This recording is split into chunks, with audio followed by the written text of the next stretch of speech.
اس کی حکمرانی وہاں تک تھی۔ اس بادشاہ کے سامنے حضرت ابراہیم دعوت لے کر کے کھڑے ہو جاتے ہیں۔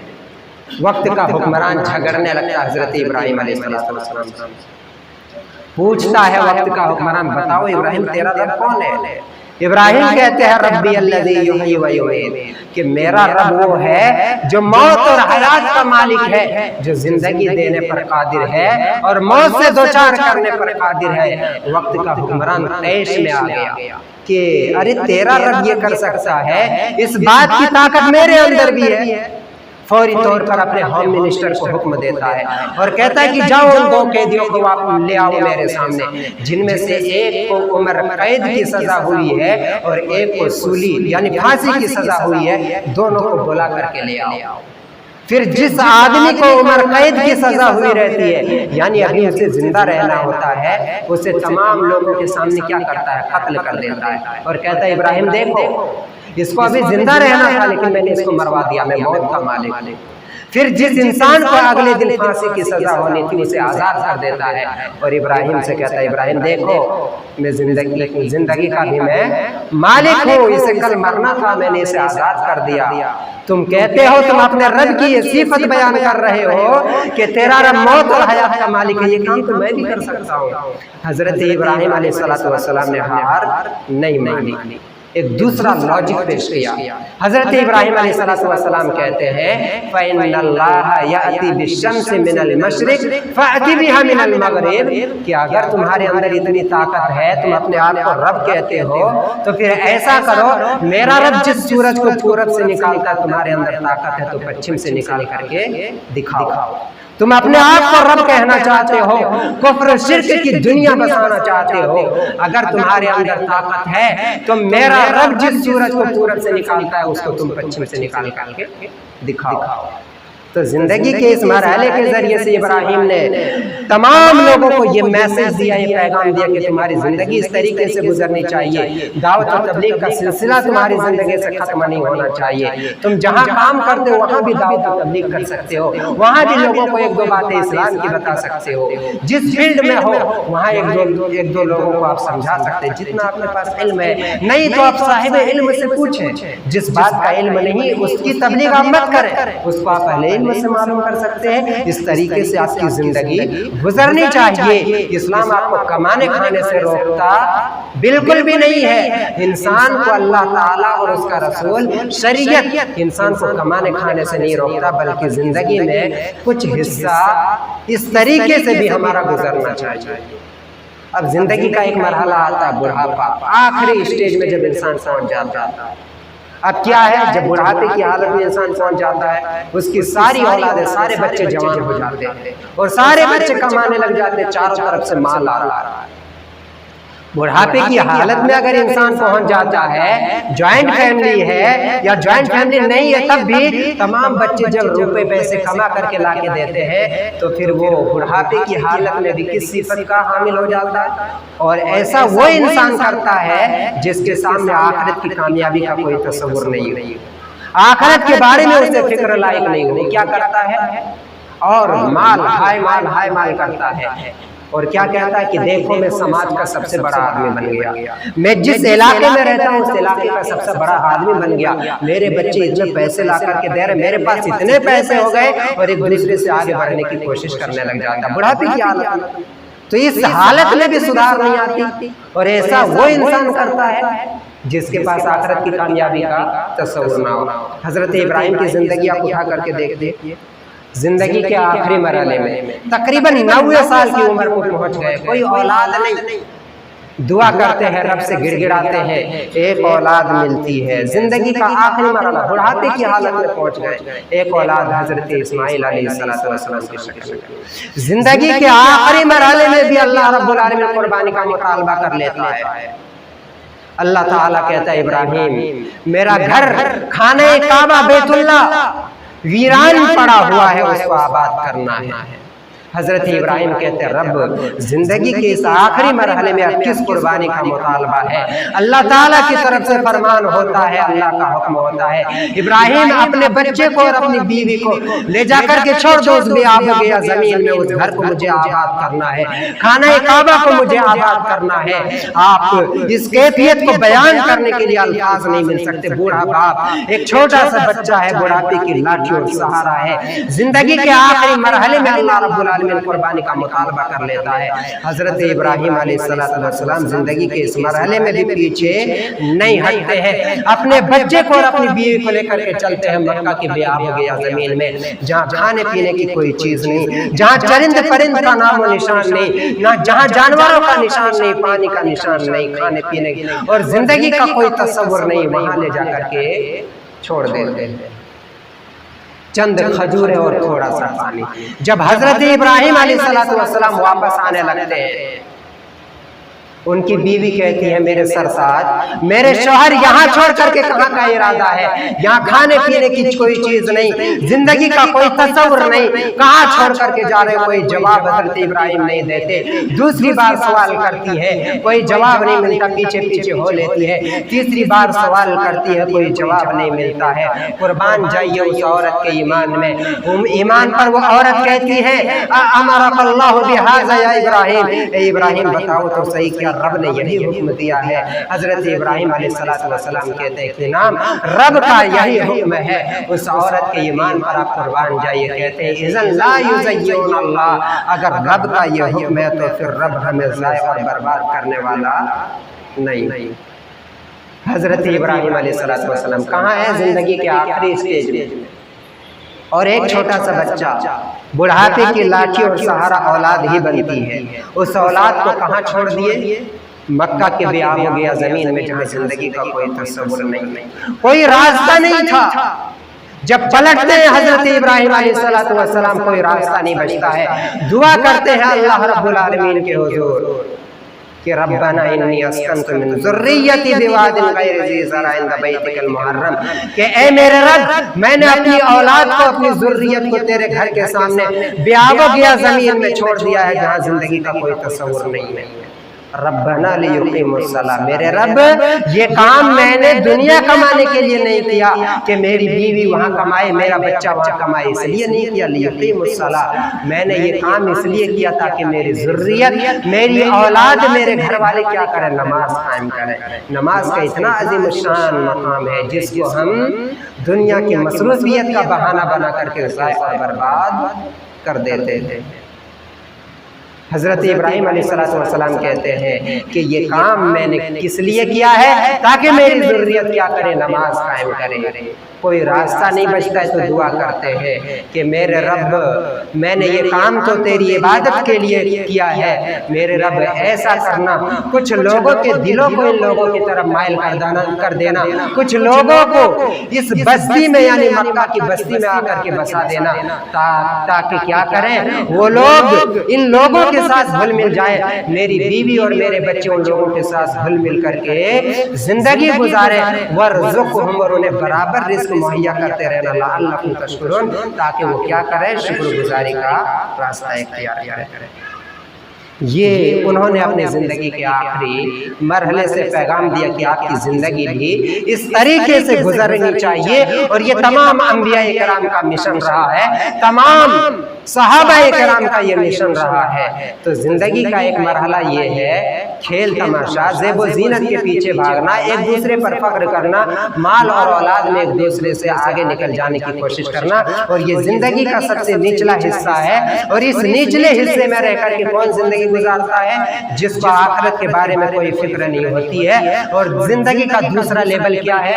دوسرا اسٹیج کیا ہے؟ دوسرا اسٹینڈرڈ کیا ہے؟ جس کو حضرت ابراہیم علیہ السلام نے اپنی زندگی کے ذریعے سے بیان فرمایا کہ زندگی میں ابتدائی مرحلہ تم تعلیم و تعلم میں گزارو، جوانی کا مرحلہ اللہ رب العالمین کی عبادت، دعوت و تبلیغ میں گزارو، اور بڑھاپے میں بھی اپنے بال بچوں کو اس طرف راغب کرو، اللہ کے دین کی تبلیغ کے لیے راغب کرو۔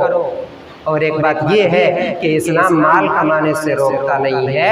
آپ کا مال اور آپ کی اولاد بذات خود آپ کے لیے آزمائش نہیں ہے, بذات خود آپ کے لیے نقصان دہ نہیں ہے. اللہ تعالیٰ سورہ منافقون کے اندر بیان فرمایا, یا ایھا الذین آمنوا لا تلھکم اموالکم ولا اولادکم, ایمان والو تمہارا مال تمہاری اولاد تمہیں دھوکے میں نہ ڈالے. ومن یفعل ذلک فاولئک هم الخاسرون, اگر کوئی انسان مال کی محبت میں, اولاد کی محبت میں پڑھ کر کے اللہ کے ذکر سے غافل ہو جاتا ہے تو پھر کیا ہے, مال اور اولاد آپ کے لیے نقصان کے باعث ہے اور آپ خسارے کا سامنا کرنے والے ہیں. دنیا بھی برباد ہو جانے والی ہے اور آخرت بھی برباد ہو جانے والی ہے. آپ کے پاس اولادیں ہیں, مال ہے, مال سے بھی محبت رکھیے, کیونکہ اسلام کو جہاں علم کی ضرورت ہے, علماء کی ضرورت ہے, وہیں پر مال کی, روپے اور پیسے کی ضرورت ہے, کیونکہ دعوت و تبلیغ کے لیے, اسلام کو پھیلانے کے لیے مال کی بھی ضرورت ہے. جہاں انسان علم کے ذریعے سے آگے بڑھتا ہے دعوت و تبلیغ میں, وہاں روپے پیسے اور سب بھی آگے بڑھا جا سکتا ہے. علماء کی مدد کون کرے گا؟ اسی طریقے سے علم والوں کی مدد کون کرے گا دعوت و تبلیغ میں؟ اسی طریقے سے بال بچوں کو پڑھانے میں بھی تو مال خرچ ہونے والا ہے.